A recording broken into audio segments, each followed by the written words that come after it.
voltamos, ouvintes da Rádio Manchete, porque aqui aconteceu no Judiciário Fluminense, vira manchete. Hoje nós estamos entrevistando Valéria Pires, presidente da Escola de Samba Mirim Golfinhos da Guanabara. Fazer o bem sem olhar a quem, é o enredo do ano que vem. Não percam, prestigiem. E dia 28 de agosto, na Casa de Cultura, lançamento do enredo, fazer o bem sem olhar a quem.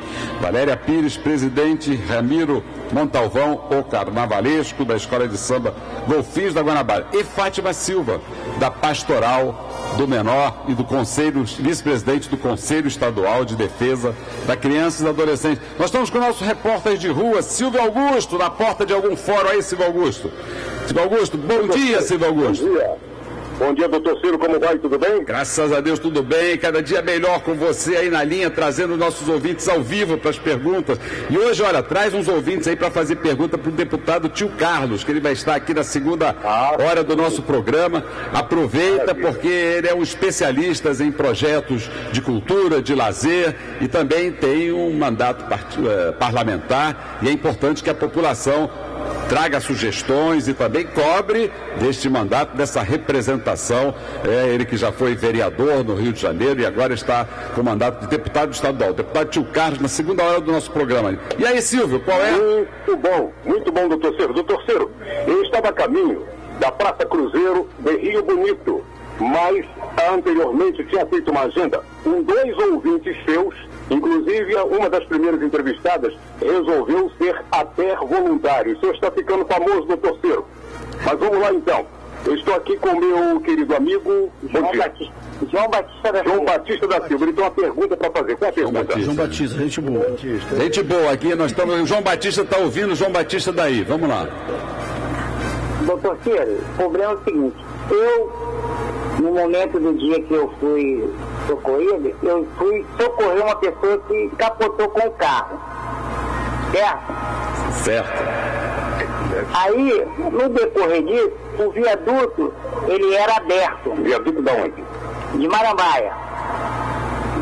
Ele é aberto, ele não tem segurança nenhuma. Eu socorrendo as pessoas, ninguém parava para socorrer, eu parei para socorrer. Eu socorrendo as pessoas, ele tinha um buraco. No viaduto? No viaduto. O que aconteceu? Eu despenquei lá de cima, caí lá embaixo, quebrei a bacia em 2 lugares, o braço em 4 lugares, e eles simplesmente foram embora. Foram embora. Desviraram o carro pegou, foram embora e me largaram lá. Fiquei jogado lá, eu e meu filho. Ninguém te prestou socorro, até o corpo de bombeiro chegar. Até o corpo de bombeiro chegar. Eu queria saber qual é o meu procedimento, como é que eu faria para mim. O senhor tem direito a isso? Isso, é o que eu tenho direito. João Batista, ainda bem, João Batista, que você não perdeu a cabeça, porque costumam cortar cabeças de João Batista. É verdade, e levar na bandeja, né? Mas olha aqui, João Batista, você registrou essa ocorrência em algum lugar e quanto tempo faz isso? Isso já vai para... Nós estamos nos 6 meses. Mas você registrou essa ocorrência? Porque você foi socorrido no hospital, você deve ter o atendimento no hospital, você deve ter feito um registro de ocorrência desse fato, porque você tem direitos a pleitear. Não estou dizendo que você tenha direito a ser reconhecido, mas você pode pleitear os seus direitos, se você comprovar essas lesões, na própria prefeitura ou no estado, dependendo de quem administra esse viaduto, pela existência desse buraco que fez com que você caísse. O buraco e a falta de proteção, né? O Código de Trânsito, ele dispõe sobre a responsabilidade do proprietário da via, seja município, seja estado ou seja União. Acho que o melhor é ele pegar essa documentação e procurar a Defensoria Pública, né? Olha, o João Batista o desembargador João Batista está te recomendando, João Batista, que você pegue essa documentação toda e procure a Defensoria Pública aí do município, porque ela, melhor do que nós aqui através do microfone, porque nós não estamos vendo essa documentação, melhor do que nós, ela vai te examinar. Por enquanto, o que nós podemos te aconselhar é que você procure com essa documentação a Defensoria Pública, porque a Defensoria Pública vai lhe orientar e é para isso que ela existe e faz um trabalho magnífico aqui no estado do Rio de Janeiro. A Defensoria Pública é a advocacia do povo que não tem recursos para pagar advogado particular. Então faça isso, João Batista, muito obrigado e um bom final de semana para vocês aí. Silvio, diga lá, Silvio. Aproveitando o ensejo, eu tenho mais um ouvinte aqui que acabou de chegar. É possível fazer uma pergunta? Vamos lá, Silvio, rapidinho, porque nós estamos estourando aqui nossa hora e temos que entrevistar aqui a Fatinha. Sandro, levou uma mordida de cachorro. E o que aconteceu? Daí pra frente, o que aconteceu? Você levou uma mordida de cachorro, quais foram os procedimentos que você tomou? Aí, lá pra cá, não consegui o benefício mais, eu já fiz 5 perícias pelo INSS, 13 pela Federal, inclusive fiz uma ontem, mas até agora não tem resultado nenhum. Você trabalha onde? Trabalho na Pração Engenharia. Você tomou uma mordida de cachorro no percurso do trabalho, é isso? Não, tem em casa. Ele tem algum direito, ele quer saber. Vamos lá, o desembargador Antônio Carlos Esteves vai responder aqui a nossa vítima da mordida de cachorro. O próprio cachorro. O dono deste animal, meu caro ouvinte, ele é o responsável pelos danos que ele causa, viu? Então você não pode pedir isso do próprio animal, não é verdade, mas o fato é que o dono... Mas o cachorro animal, é dele mesmo. Eu acho que a questão dele aí deve ser a busca de benefício ou previdenciário. Mas o cachorro é dele, o cachorro dele mordeu? Ele próprio, Oh, meu filho, então você me deu um drible. Você está parecendo o doutor Ciro Darlan, que me dá dribles semanais aqui. Eu tenho que me virar. O fato é que, neste caso, sendo você o dono do animal, o responsável por ele, eu creio que é melhor você se entender com ele. Mas eu acho que a questão é a seguinte: se ele ficou impossibilitado de trabalhar e estava saindo para o trabalho ou voltando ao trabalho, a gente pode considerar isso um acidente de trabalho. E aí, justiça estadual. Se ele ficar impossibilitado do exercício da atividade laborativa, ele pode ir para o benefício previdenciário, que é no âmbito federal. De qualquer forma, eu acho que a procura de um advogado ou da Defensoria Pública é o melhor É fundamental porque, veja, já saímos da esfera zoológica e entramos na esfera da sociologia. Então, o caminho é esse aí, para o nosso ouvinte, Silvio Augusto, oriente-o para procurar um advogado, para que ele seja melhor orientado. Porque por telefone a gente prescinde de outras informações. Aqui nós ficamos em dúvida se o cachorro que mordeu era o próprio, o dono é ele mesmo ou não. De qualquer maneira, há um acidente se for um acidente de trabalho, há como reparar, ou no INSS, né, ou através do Judiciário. Bom dia, Silvio Augusto. O Tribunal a nossa vice-presidente do Conselho do Supremo Tribunal Federal, a ministra Carmen Lúcia, nos chama a termos um protagonismo cidadão. Muito importante a palavra da ministra ontem falando com os empresários. Nós costumamos reclamar e apanhar e levar mordida de cachorro e deixar por isso mesmo, né? Nós temos que reagir, nós temos que resistir.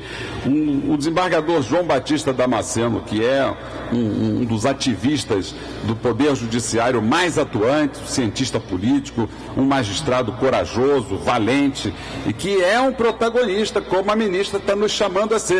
E ela vai ser presidente do Supremo Tribunal Federal. Então vamos esperar que a ministra assuma para que nós possamos ser ainda mais veementes no nosso protagonismo e no nosso ativismo. Não é isso? Verdade, Ciro. O Brasil está precisando, né, deste protagonismo, né, de que nós assumamos a responsabilidade em construir esse país e legar um país melhor às gerações futuras. Né? Nós precisamos, né, fazê-lo. Né, e fazer isso que você faz.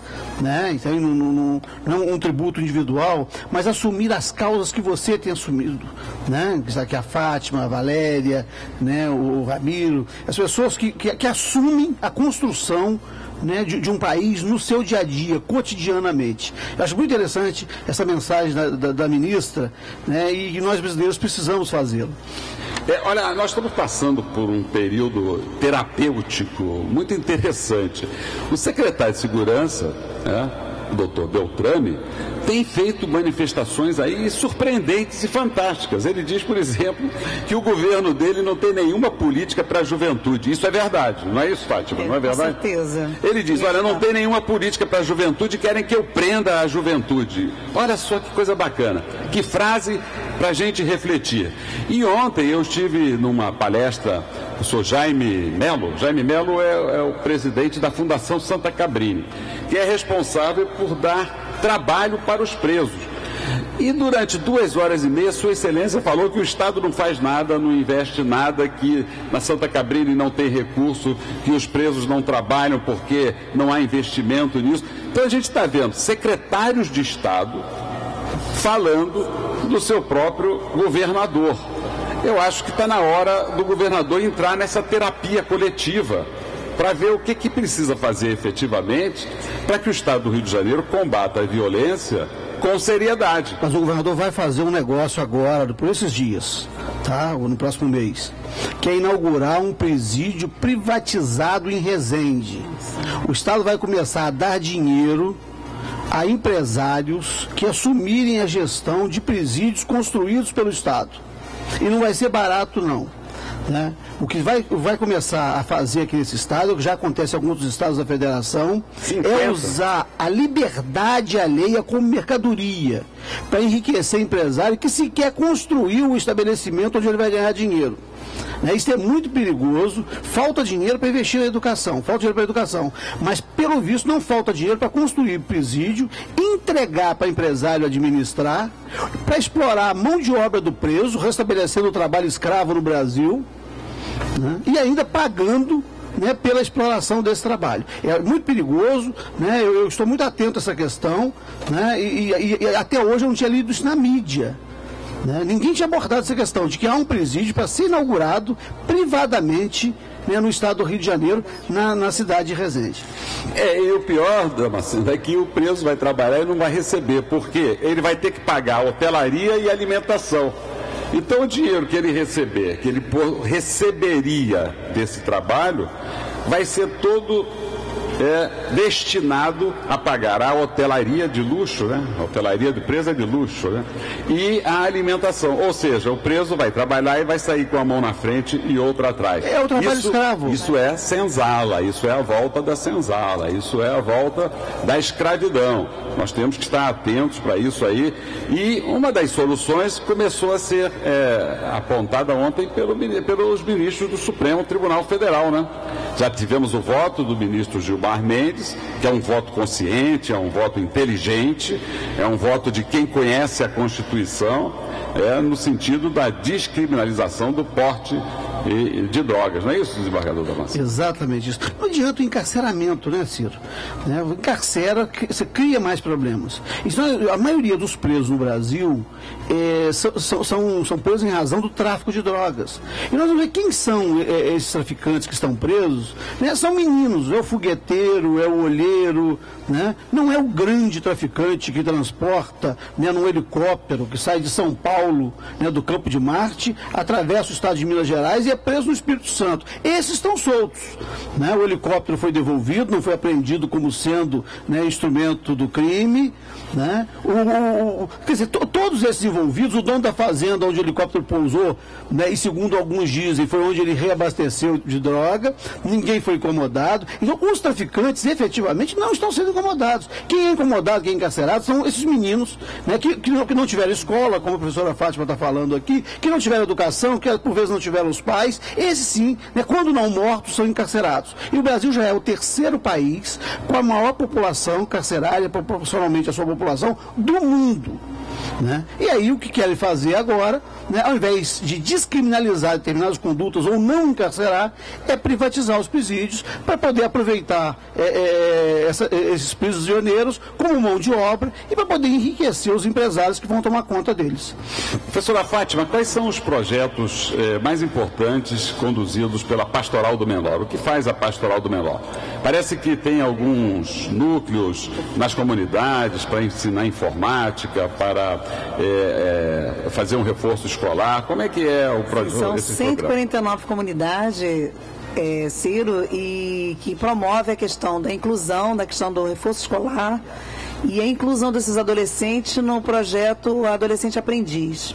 Então, nós temos mais de 80 empresas que incluem esses adolescentes, são preparados, né, para que eles possam serem, dentro da lei do menor aprendiz, eles serem incluídos na empresa. Muitas vezes esses adolescentes, eles não, sem prejuízo à sua parte de educação, então ele promove, e esses adolescentes depois muitas vezes são incluídos nas empresas, né? Então é a primeira parte, assim, de você incluir e dar essa formação dentro da comunidade. Então tem várias comunidades que a gente tira com muita violência, a comunidade da Kels, a comunidade da Maré, do Alemão, e grupo de informática, e onde esses adolescentes eles são protagonistas também, porque eles recebem além de trabalhar, né, dentro de uma legislação do adolescente aprendiz, ele faz a educação, quer dizer, você faz a prioridade absoluta.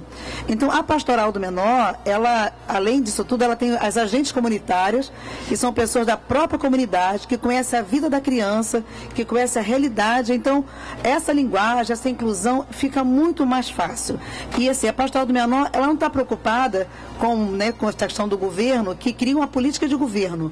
A gente não quer, mas a gente acaba, o governo passa e a pastoral fica. A gente não Diz fica uma coisa, nossos ouvintes das diversas comunidades estão aqui escutando a professora Fátima Silva, e ela quer saber, ela tem um filho de 13 anos, 14 anos, que está começando a se desviar do bom caminho. Como é que ela faz na comunidade dela? Ela procura quem, onde? É na igreja que procura? Isso, mora onde, né? Tem que ser morar onde. Aí a gente vai identificar a moradia, sempre tem um núcleo da comunidade, e essa criança e adolescente são incluídos, né? Mesmo, e a gente tem uma dinâmica assim, criança, prioridade absoluta. Mesmo que não tenha vaga, naquela hora, ela é incluída no projeto social de inclusão da comunidade. Tem lazer, esporte, reforço escolar, sempre vai ter uma atenção. A gente, assim, criamos uma dinâmica de não dizer não. Muito obrigado. Hoje nós entrevistamos Valéria Silva, vice-presidente do Conselho Estadual de Defesa da Criança e do Adolescente, e também Valéria Pires, presidente da Escola de Samba Mirim, Golfinhos da Guanabara. Na segunda parte do nosso programa, nós vamos entrevistar o deputado Tio Carlos, vai falar sobre parlamento, sobre mandato parlamentar, sobre o judiciário, como faz as leis aqui no estado do Rio de Janeiro. E nós vamos agora para um pequeno intervalo com o Jornal da Manchete 760, edição das 11 horas, com a apresentação de Enio Paes.